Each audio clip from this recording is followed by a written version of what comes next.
మిమ్మల్ని జావా దెంగుతా, మిమ్మల్ని బాంబులు పెడతా అన్నాడు. వాడు గడ్డ నుంచి బాంబులు తీసేయండు, మావినికి ఇసిరేసిండు. మావినికి ఇసిరేయంగానే అయ్యో సతం అయ్యామని అని మేము ఉరికినాక మళ్ళా ఎన్ని రోజులున్నాయి ఈ బాంబులను సావ దెంగుతా, నేను బాయిలో బాంబులు పెట్టేటోని అన్నాడు. ఆ చుట్టిండు పాలపిట్ట కల్లరు, ఆ కవరు, ఆ బాంబుల కవరు మళ్ళా గడ్డ పెట్టిండు. గడ్డ పెట్టంగా నడుచుకుంటా దొడ్డుండి చూసి మంట మీద మళ్ళీ పోలీస్ స్టేషన్ పోయినాక ఈ బాంబులు దొరకబడతా అన్న దొడ్డాకు వచ్చిన గడ్డి మందు దొరకబడితే దొరకలే. వాడు గడ్డి బాంబులు దొరకబట్టిన నా కొడుకు ఫోన్ చేసిన, నేను మళ్ళీ ఎస్ఐకి ఫోన్ చేసిన. పోలీసు వాళ్ళ తోలిండు, చూసుకున్నారు, దారి పంట వేటలను తీసుకున్నారు, చూసుకున్నారు, ఫోటోలు దించుకున్నారు. మన ధర్మ సారు లాయర్ దగ్గర ఉన్నాడు.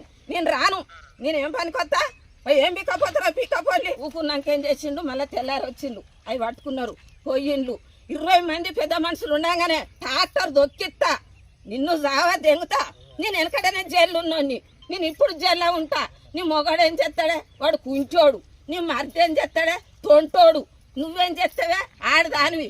మిమ్మల్ని ఎన్ని రోజులున్నా జావా దెంగుతా అన్నాడు. అన్న తెల్లారి ఒక 6గురిని తీసుకొచ్చిండు. నా మొగడు దొడ్డి కాడ ఉన్నాడు, 6 మనుషులు, వాడు నడవ ఉన్నాడు.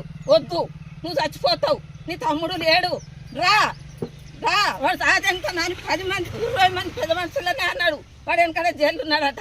వాడు మమ్మల్ని చావా దెంగుతాడు. మాకు పానా గండ ఉన్నది, మాకు భూములు అమ్మిన ఆశలు కూడా వచ్చిండు. వాళ్ళు ఎట్లా చెప్తే మీరు అట్లనే న్యాయం చేయాలి. నాకు 14 గుంటల భూమి మాకు కొత్త పెట్టినాక కూడా మేము ఆడ దున్నుకున్నాం, మళ్ళీ దున్నుకున్నాం, షటర్లు విక్కపోయినాం, ఏగలేక ఆడ పెట్టినాం. కానీ మాకు మాత్రం మా భూమి మాకు రావాలి, 14 గుంటల భూమి మాకు వచ్చినాక మేము అని జోలికి పోం. మా భూమి మాకు ఇడిచిపెట్టమని మీ అందరికీ నమస్తే.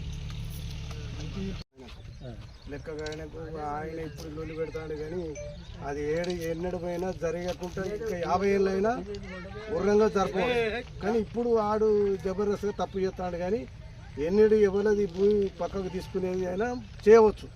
ఇంకా 50 ఏళ్ళు, ఇప్పుడు 10 ఏళ్ళు 20 ఏళ్ళు అయింది కదా, ఇంకా 50 ఏళ్ళు అయినా 14 గుంటలు తీయవచ్చు. ఇబ్బందుల్లో వాళ్ళు ఉండగానే అది కాదు, నాదనేది లేదు. అది ఎవరు పట్టా ఉంటే వాళ్ళు చచ్చుకుంటే తీసేయాలి.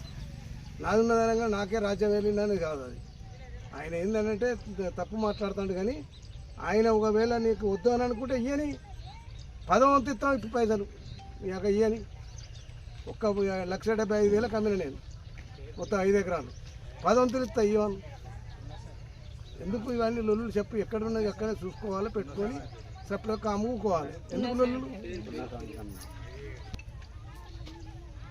మలికూర నుంచి మలికూర రాజరెడ్డి బ్యారేజ్ చేపించి అమ్మించండి. ఆయన అమ్మిన కాడికి ఆయనకు ఒక్క విషయం ఏంటంటే, మేము 20 సంవత్సరాల కింద ముగ్గురు ఇచ్చేదారులము. మాకు మనిషికి 5 ఎకరాల 14 గుంటల భూములు ఉండాలి.